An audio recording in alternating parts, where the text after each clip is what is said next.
مولانا خانزیب شهید سره زما هم ملاقات نو شوی خپل که د هغه ژوند ته موږ سوچ کوو او موږ چاته پیش کولی شو چې حقیقي باچاخانې څوک دی موږ مولانا خانزیب وګوره د هغه انسان و چې دا حجرې ته هم قابل قبولو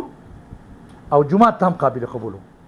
چې مولانا خانزیب صاحب د خپلې ایسې کار وکړو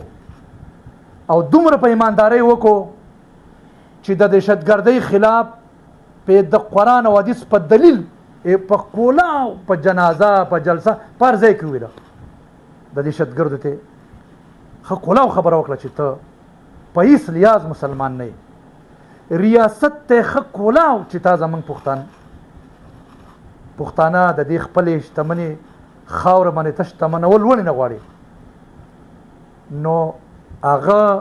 په دې ګناه په دې اواز خپل سر موږ به کم شهید جاړو موږ به کم ودا کوو دا د دې دپاره چې موږ د خبرې کوو موږ د هغه په یاد باندې خبرې کوو هغه د خپل حصې کار وکړو دومره په نرې وکړو چې په خدای یقین وکړه ما ذاتي طور کم از کم چې د لیټریچر په دا کې کم څه کېږي د چا نه ما د مولانا خانزیب شان بل کس ما نه لیدلی زما چې څومره په دې سیاست کې ما د خپل قومي تاریخ دپاره چې هغه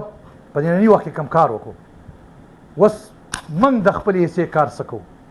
زموږ پښتون نن په کم ډګر چې زما د مولانا خانزیب شانتې اهمې هستۍ اعظم انسانان ولې د دې دغه له لړکۍ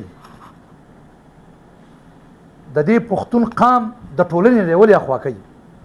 ولې تر عمره چې کوم د اواز بندوي او دا خلک ولې داسې کامیاب روان دي اخر وجه څه ده چې دوی په خپل ټارګټ کې کامیابیږي د هغې وجه